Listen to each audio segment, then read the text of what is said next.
I want to thank everyone for coming out, as well as the City of Scottsdale for allowing us to use this venue and live stream this event. Thank you to the audience and thank you to the candidates. This is the Scottsdale Independent Forum for City Council, or for the mayor, and I'm Jay Graber. I'll be your moderator. Each candidate will have a minute to introduce themselves, a minute to answer questions, and final minute for closing thoughts. I'll ask the candidates in alphabetical order, a couple of questions of my own, and then I will jump into questions from the audience. So with that, I'd like to get started with the introductions.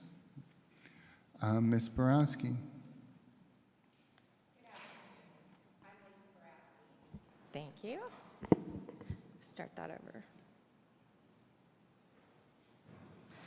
Good afternoon. I'm Lisa Borowski. I'm very honored to be here to talk to you today about the many reasons why the current leadership should be replaced in Scottsdale, Arizona.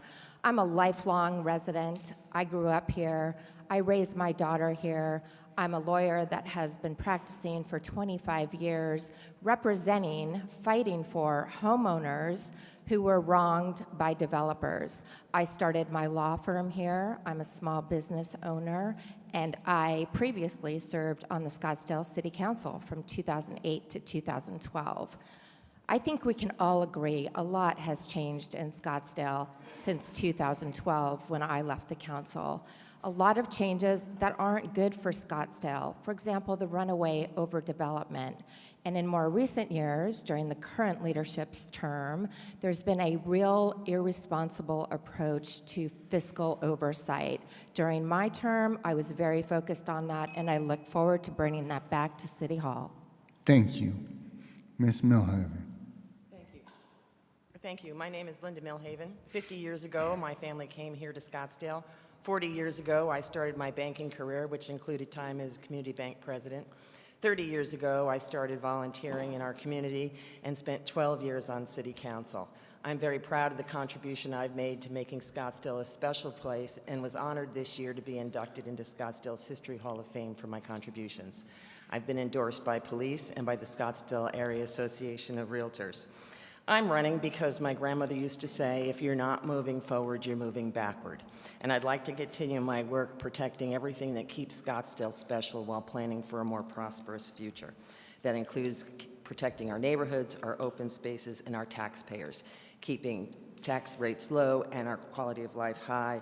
As we look to the future, we need to think about water, traffic, and quality development. You can learn more about me at milhavenformayor.com. Thank you. Thank you. Mr. Ortega. Hello, I'm Dave Ortega. I love serving the people of Scottsdale as mayor. Scottsdale shaped me as an involved parent, as a Little League coach, as a professional business owner, and certainly as a volunteer both at church and in the community. And in turn, as an architect, I helped to shape Scottsdale, especially in the Old Town area. I'm very proud of our past accomplishments, and I look forward to the second term, specifically defending our water and making sure that we have assured water that is the backbone of our investments, both as residents and as business owners. Also, holding short-term rental properties accountable because they have been running loose too long. Recently, we passed an ordinance that would crack down on all of these party houses. Add to that, I have always supported police and fire, and make no mistake that with these facilities, their training, and certainly our trust will continue in the second term. Thank you. Thank you. Okay. Now we'll go to the questions. What are, Ms. Borowski will be first. What are the most pressing issues in this election? The overarching biggest issue in Scottsdale is the urbanization of our community that we've seen. And there are several prongs to that.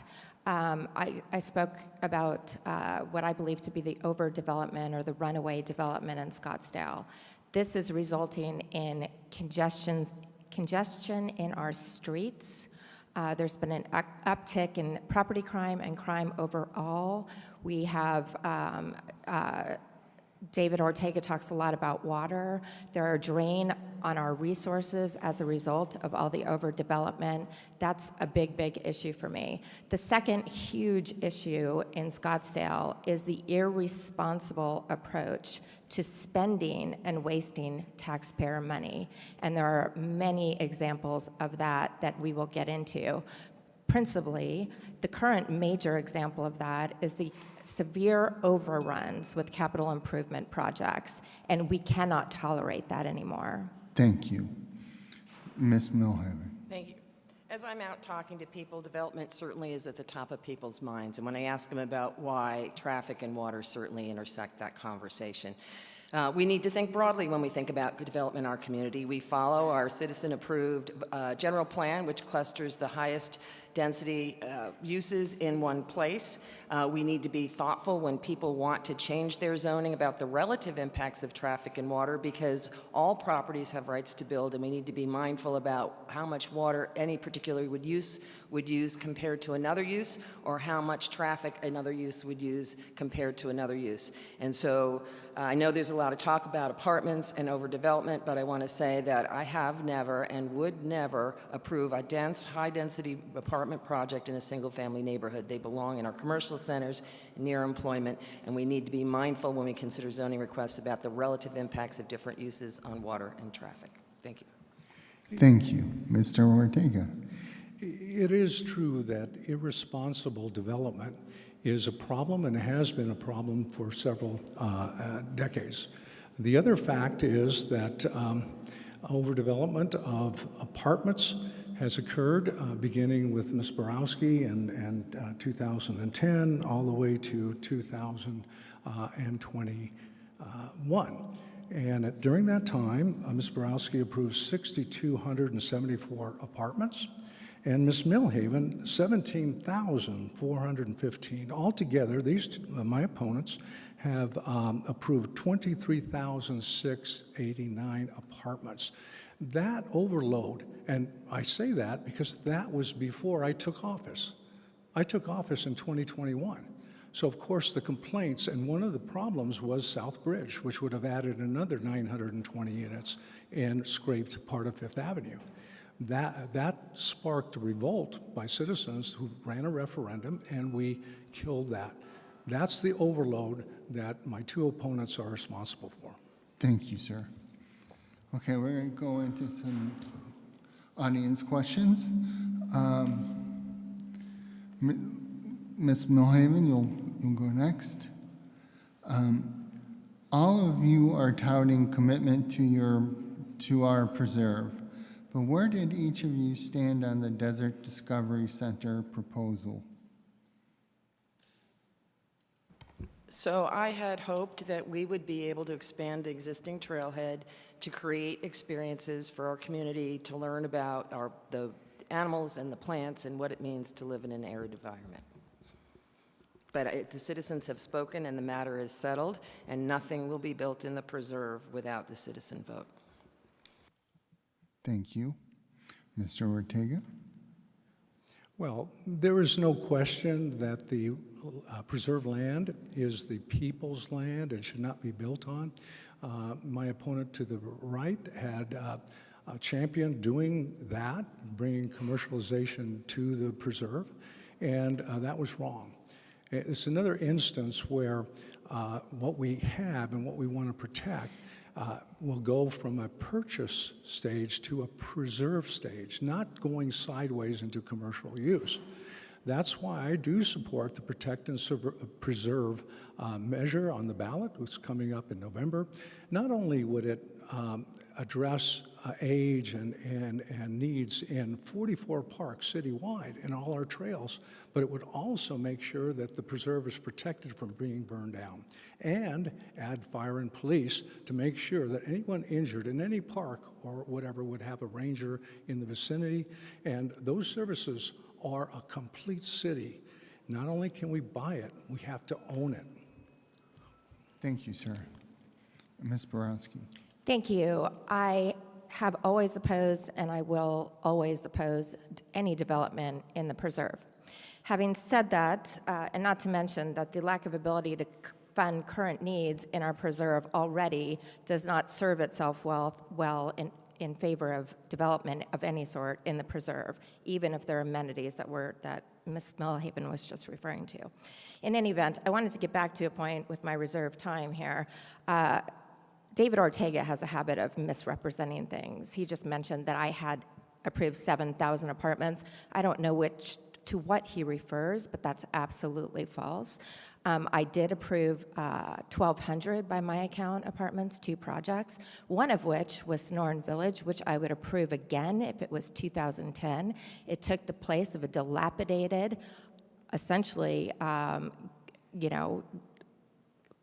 property that had been empty for a decade. So that was an improvement at 496 units to that corner, and I stand by that vote. Thank you. Next question, we'll start with Mr. Ortega. If you could change one thing in our zoning code, what would it be and why? First of all, I'm very familiar as an architect in Scottsdale, working with zoning ordinances and all sorts of ordinances for the last 40 years, even as city councilman in the year 2000. I would say the most important change that I would make would start at the State House, where we could regain local control to stop short-term rentals. The biggest nuisance and disruption for family-friendly neighborhoods has been the short-term rental debacle. I said so 4 years ago before I took office and won this office, and I say it again. I've testified at the legislature, and I will continue to push for those changes. And frankly, we are pushing the envelope right now. We classified that the sex predators must be reported, not rent to short-term rentals to them. So that's the direction we would go as mayor. Thank you, sir. Can you repeat the question, please? Because I thought it was about the city's zoning code, and I think I just listened to something about the state statutes. If you could change one thing in our zoning code, what would it be and why? That's an easy one for me. I would make developers who come forward with a proposal before the city council and before the citizens of our city accountable for what they present being what they are going to perform under. That is a very big one. We need to have substantial compliance with the plan that comes forward. We need to have timeframes of when the development will start and who will be the lead on that project when it actually goes to market and breaks ground. So that's an easy one for me. I just want to, with my reserved time, talk about David Ortega's comments there. Affordable housing has been part of his campaign platform since 2020. The state legislature's decision to institute these 2 bills and have the governor sign them is all in response to the claim that we need affordable housing. So you got to pick a lane. Thank you. And Ms. Milhaven? Well, thinking about what is within the city's control within our zoning, the city, I think we do a nice job of updating the zoning where we go along. I think the next opportunity is us to update our design guidelines.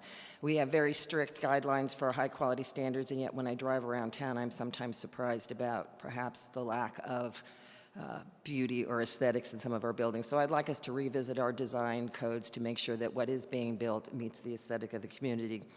And I've also come to think that it's very important when we do development projects that we put time limits on the zoning to say a project must be started or must be completed within a certain period of time, so as not to waste city resources and to make sure that we're getting the development and the redevelopment that we agreed to. Thank you. Thank you very much. And the next question, how will you stop the endless apartments being built in Scottsdale? That's It's a threefold approach, I believe. It starts with the staff at City Hall, why are all these lackluster apartment projects coming through? I get asked an interesting, we need to have, first of all, a vision. We need to articulate that vision. We're not looking for more high-density, vanilla apartment projects in our city. That's my vision. I would articulate that vision. I just did. So having staff understand and be on the same page with the City Council of what our vision is and what we want to accomplish in our city is critical. These projects should not be coming forward. We should not be open for business for every developer who wants to build an apartment complex. We need to set the stage for that and execute on that.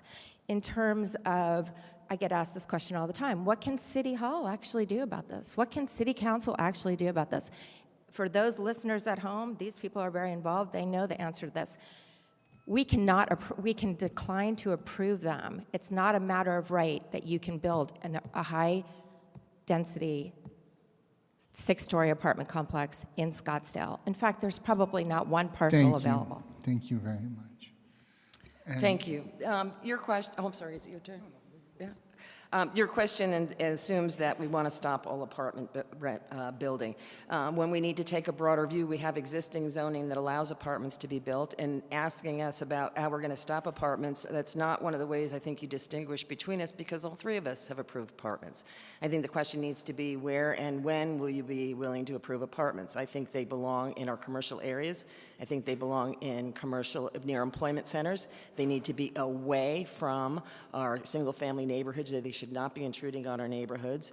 They should create less of a traffic impact than other uses that might go in there. For example, offices might create more traffic than apartments, and they need to use water-saving technologies in order to be protective of our water rights. Many new projects use far less water than the existing uses, and so being mindful about traffic, water, and the location of these apartments, I think we need a mix of housing in our community to be a robust and vibrant community. Thank you.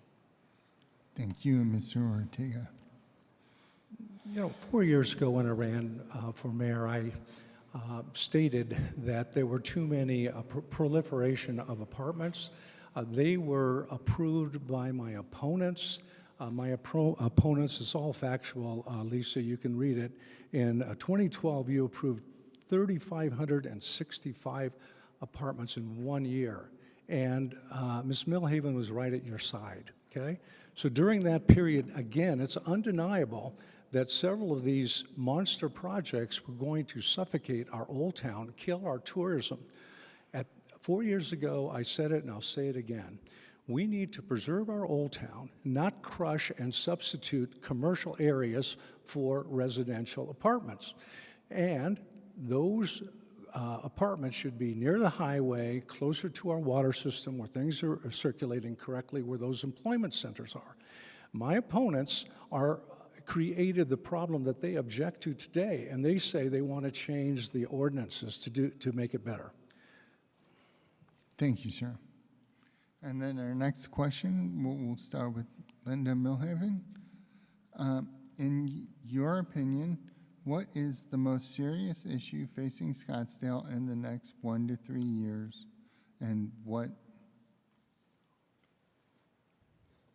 are you going to do about it? Thank you.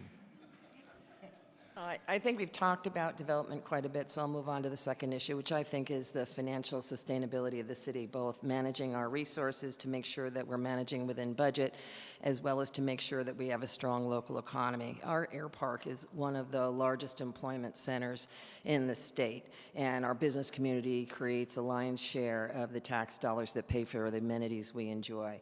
And so I think the second most important thing would be to really dig in and understand how it is that we've bumped up against our expenditure limit in the last few years. We went from 86% of our expenditure limit 4 years ago to 96% now. How would that happen? And then as well to make sure that we're being accountable in how we spend our money. Thank you. Thank you. And Mr. Ortega? A year after I was elected councilman in 2000, 9/11 happened. The world halted. Commerce, everything was disrupted. We survived through budgets, and then 20 years later, as mayor, I take the oath in the middle of the pandemic So I've seen it all. And we've managed to conduct ourselves in a very professional way to manage a budget so that the expenditures and revenues expectations are paired together, and we continue forward with our capital improvement necessities. The other thing, as councilman, I was involved and voted for Bond 2000. That was over $60 million in CIP projects. Today, we have Bond 2019 to work with. As an architect, I understand how those things can come together. They are all part of a larger budget that takes care of our preserve, that takes care of our police and fire, that manages our streets.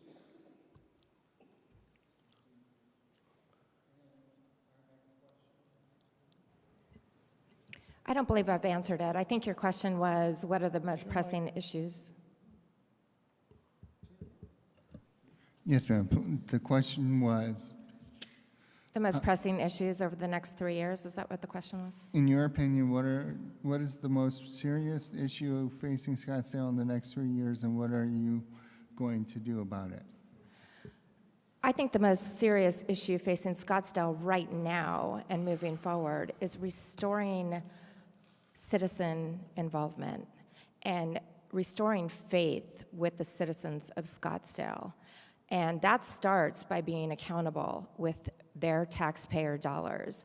Now, in 2020, David Ortega, in his voter guide statement, touted the fact that he had expertise as an architect and a full-time mayor, that he would oversee 2019 bond projects and keep them on budget. Wow, has that turned out not to be true. Out of the 58 projects approved in 2019, 11 have been completed. The balance of them either don't have funding, or the other half do not have sufficient funding. Now, he's made that comment several times, and so I believe promises made should be promises kept. And there's a lot of talk about inflation. No one's called for an audit. Everyone is shushed that dare challenge why this is happening. That's the single biggest accountability, transparency too. Thank you. Okay, Mr. Ortega. Do you think our business community is flourishing? What can be done to change or enhance that? Repeat the first part of that question. Do you think our business community is flourishing? What can be done to change or enhance that? Absolutely. We have a robust economy. Our revenues are up. Out of the pandemic, we have surged forward as one of the best cities in the world. Our revenues are up, and also our expectations. It's true that we have had a lot of disruption through the pandemic, and we just finished a budget that addresses our needs today. We have reduced property taxes by 5% under my administration. We have also increased services by adding an ambulance service and certainly fully funding our police and fire. There are many needs as we go forward. What could disrupt our tourism? We've seen major disruptions that were basically worldwide disruptions. We are a very competent city. We have 3-star ratings, the highest ratings you can achieve. And we take care of our parks, preserve our streets, and our people. Thank you. Thank you, sir. My answer is yes. I believe we have a very much a flourishing business community. I think our business and asset in Scottsdale is tourism and tourism attractions and tourism-based businesses. We have the luxury of having a city, and we always have historically, that people aspire to live in. They don't aspire to live here because we are making our city more mediocre or more like Phoenix or more like Tempe. We have to keep it special, we have to keep it beautiful, and we have to keep it the place that people really want to live, work, move their headquarters to, move their employees to, and visit. That is the most important thing we can do to support businesses and make it a low-tax, anti-regulatory or low regulatory climate, and I'm a big proponent of all of the above. Thank you. I think we have segments of our business community that are thriving, both the tourism community and a broader, more diverse community. I believe we can be successful with both. But we can't rest on our laurels, and we need to make sure that we can continue to provide them with the support and create the conditions to help them be successful. I believe adding houses in our employment centers to provide places for people who work here to live will help our business community, but it'll also cut down on the number of vehicle miles that people travel on our roads. But I also look at parts of our community, like some of the small businesses downtown that struggle. And I think that they would be well served if there were more people who live and work downtown who would frequent their businesses. And so while I think for the most part we're pretty lucky to have a robust and vibrant business community, we can't rest on our laurels, and we need to look out for the small businesses to make sure that we're creating the conditions that will help them succeed into the future. Thank you. Thank you. And now, Ms. Borowski. The 2019 bond of the 58 projects, only 11 have been completed. Inflation is not the real issue because our inflation is high, but not 400%.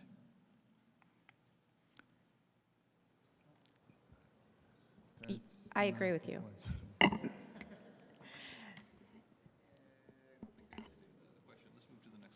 we'll move to the next one.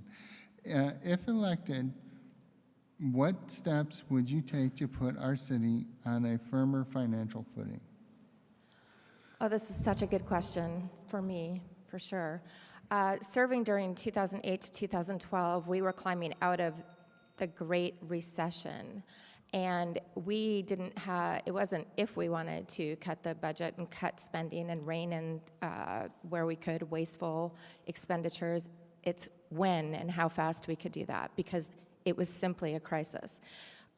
Immediately, I led the charge together with Jim Lane to bring forward the voter-approved city treasurer as a charter officer. That was one major structural change that Scottsdale, we benefited from it then and since. The other item I brought forward was the Citizens Budget Commission. It was 7 direct appointments by the city council and the mayor to have citizens skilled in that discipline, watching, looking at closely all departments, all spending, and we were able to cut spending dramatically and make long-standing changes to the budget. I would immediately look to restore the Citizens Budget Commission. Thank you. So the city is on strong financial footing. We've got a AAA bond rating and have for many years. But it's another thing we can't rest on our laurels, and we must be diligent about.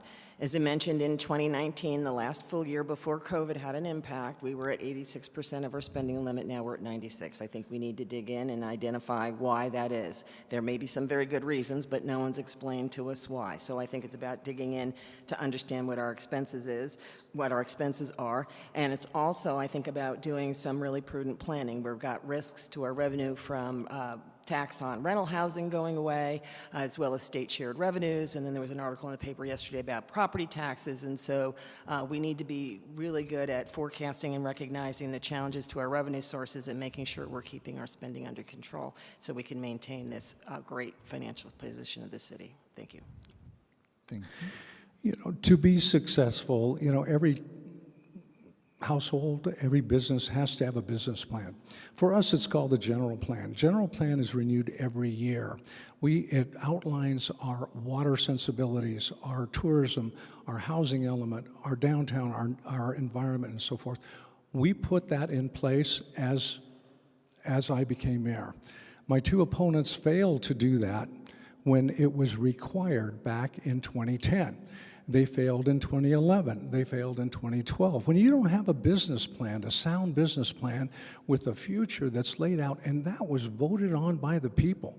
that says we will respect the preserve, we will take care of the preserve, we will nurture our environment, we'll take care of the wellness of our families.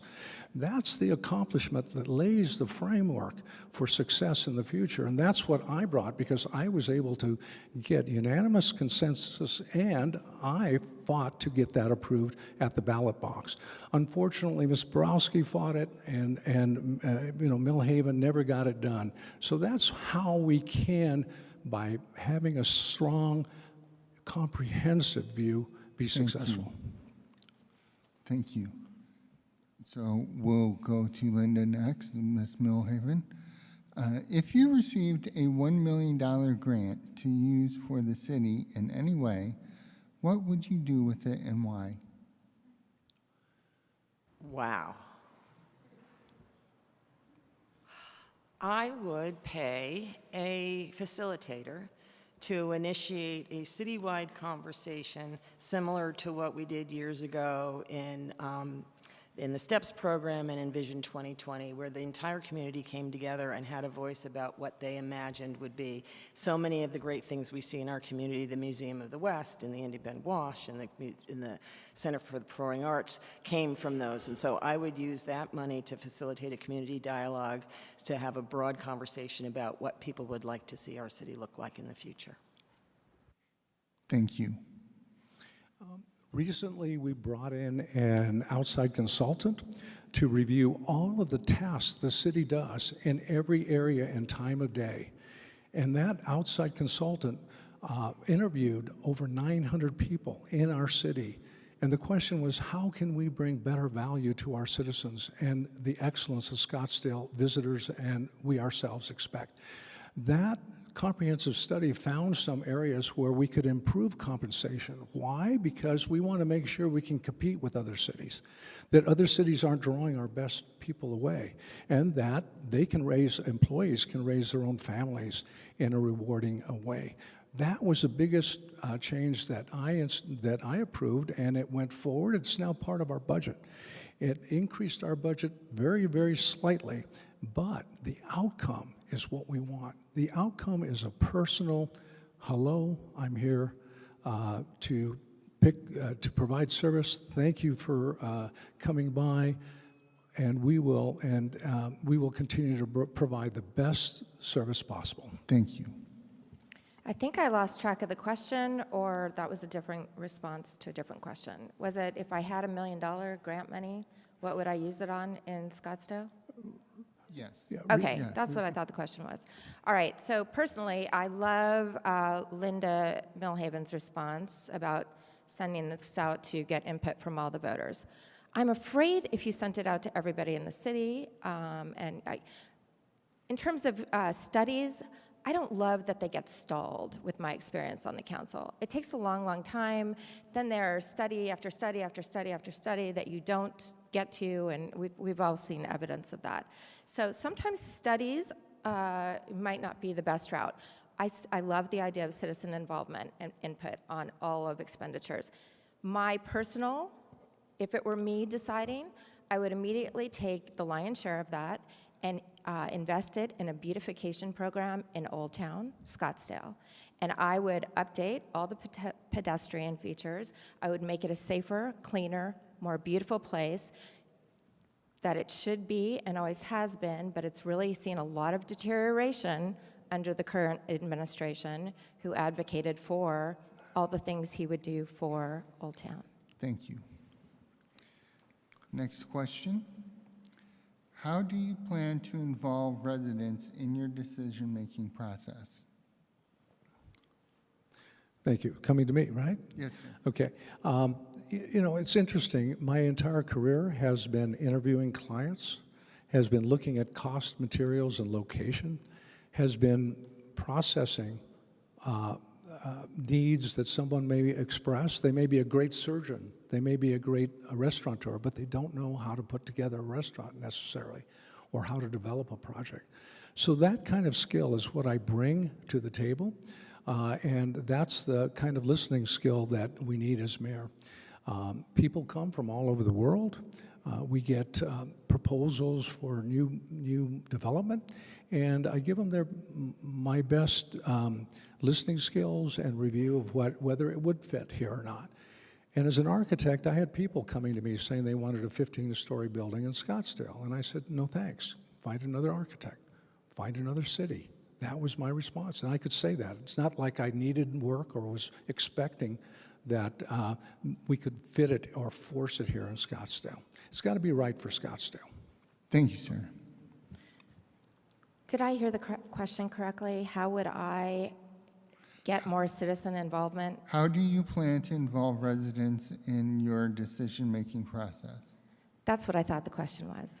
So my answer is, I already talked about immediately restoring the Citizens Budget Commission, which I would do, effective immediately, and I would seek the cooperation and support of my council colleagues. I would definitely look to move the current board and commission process to direct appointments made by council members and the mayor. I think there's far more accountability, and there's a lot more dialogue happening that way so that citizens have more accountability as to what's happening to the constituents. And I would absolutely bring back the idea that I campaigned for in 2020, which was districting. And I think we need to get that on the ballot, and we need to get that voter approved. David Ortega campaigned on that same platform and never did bring it to the voters. I think it's worthy of an evaluation, and I would really like to see all the citizens' input on that idea. We have a very diverse city, and I think we need representation specifically in all factions. Thank you. There's two things I'd like to do. First is I'd like to emulate the model of the short-term rental task force. Staff were telling us there wasn't anything we could do to regulate short-term rentals, and so I recommended and organized a group of stakeholders, property owners, HOA leaders, short-term rental, good operators, and some of the realtors to brainstorm what we could do to strengthen our ordinances and improve enforcement. And they made great recommendations, and I'd like to use, and we implemented the recommendations. I'd like to use that as a model moving forward on other sticky issues in our community to make sure that we're hearing from all the stakeholders. Folks who want to be part of that group and couldn't be, still were part of the public process and can make comment. And then the second thing that I'd like to do as mayor is I'd like to conduct regular monthly town halls throughout the community so people can come and speak in a more informal setting and have a rich, more informal conversation about the things that are important to them and the things that are happening in the community. And I hope in that way more people will be involved and informed about what's happening. Thank you. And last question. We are on Lisa? Where do you stand on protect and preserve? I am not, as a voter and a taxpayer, I am not voting yes on this. I do admire the work of the task force that was impaneled to identify very important and critical need projects. So I applaud their work there. And I do think it's brought light to the things, the underfunded obligations of the city at the risk of citizens, right, and our amenities. So I will not be voting in favor of it. I think there's real strong reasons not to, which include the 2019 bond project analysis that we've talked about here today. Of those projects, who David Ortega said he would lead the charge and lend his expertise to keeping them on task and on budget, which has been a failure in this administration. I do not think that we reward bad outcomes with new sales tax monies, and I do take exception with the misrepresentation that it's a decrease in tax, when in fact it's not. That tax is sunsetting, and this is a new sales tax, so therefore it's an increase in tax. Thank you very much. Thank you. I'm a yes on protect and preserve, but with some reservations. Our preserve and our parks are precious, and we don't have the financial resources to protect them. My reservation is the fact that we have a second preserve tax that will go till 2034, and it'll produce $250 million worth of revenue that we can't spend because it's limited by the voters to purchasing land and building capital. Excuse me. I would have rather seen the council put to vote to expand that tax, and the second tax would not have been necessary. But we can't all get what we want the way we want it, and I do think that protecting our parks and the preserve is important, and so therefore, although it's not being done the way I'd like, I'm a yes. As you can see, both my opponents do not support the protect and preserve. Ms. Milhaven refers to a balance. When you pay off the bonds, there's a balance due. It's close to $200 million. That balance is being paid by the funds. There's no excess funds. Protect and preserve is as simple as keeping a roof over your house. It's as simple as replacing your pipes. It's as simple as taking care of the ramadas where people have birthday parties and where people can enjoy a hike in our preserve. These are all quality of life issues that go coast to coast. And trying to mix it up and saying that, well, we bought it, but we don't want to take care of it is really the wrong attitude, because doesn't fit the expectations of our city. We have major things going on in our railroad park right now that are more investments into a better world-class amenity that we have. That's the way we go forward. Acting as though I also support the other ballot. Why not let the people vote on it? I will absolutely support yes, yes on the protect and preserve ballot measure. Thank you very much. Okay, with that, we will wrap up with our closing statements. Ms. Borowski, would you like to start? Thank you. This has been a delightful start to a very big conversation on what is currently not going well in the city of Scottsdale based on the leadership. So first and foremost, I ask for your vote. I am a proven conservative, fiscal conservative that will rein in these projects. I will immediately look to call for an audit specifically. Someone mentioned on the council forum that we do audits, except for their random audits. We need to audit the projects, the 2019 bond projects, and see why they're collectively 400% over budget. That is inexcusable. I do not think that the taxpayers should be asking to play catch up when there's a silencing at City Hall as to why this is happening. We deserve answers. We deserve better. As a career attorney, I've fought on behalf of my clients and in most cases against big development, and I will advocate for the city of Scottsdale residents. I want to mention I'm endorsed Thank by, you. excuse me? You're done. You're done. Did he just shush me? No, you're done. They've been ringing the bell. Yes, he did. Anyway, since I had that interruption, I would just like to say I've been endorsed by former Mayor Jim Lane, Representative Joe Chaplik, Alexander Kolodek, former AG Mark Bernovich, and many others. Thank you. Thank you. I'm very proud of the role that I've played over the last 30 years to help make this a wonderful community. I'm an experienced business person, an experienced community leader, and experienced city council member. I have a reputation for listening to everyone and respecting all opinions. I have the knowledge, the experience, and the skills to continue to look out for our taxpayers, to keep our tax rates low and our quality of life high. During my time on City Council, I was proud to be able to cut expenses to manage the Great Recession and the uncertainties of COVID. I protected police and fire salaries and made sure they had the resources they need to keep us safe. I organized a short-term rental task force to protect our neighborhoods, provided funding for roads to make sure they're safe and that traffic flows smoothly, doubled the size of the preserve, and ensured quality development in our community. I'm proud to be part of Scottsdale's History Hall of Fame, to be endorsed by the police, and to be endorsed by the Scottsdale Association of Realtors. You can learn more about me at Milhaven, that's 1L, for formayor.com. Thank you. Thank you. And Mr. Ortega. I love serving the people of Scottsdale as mayor.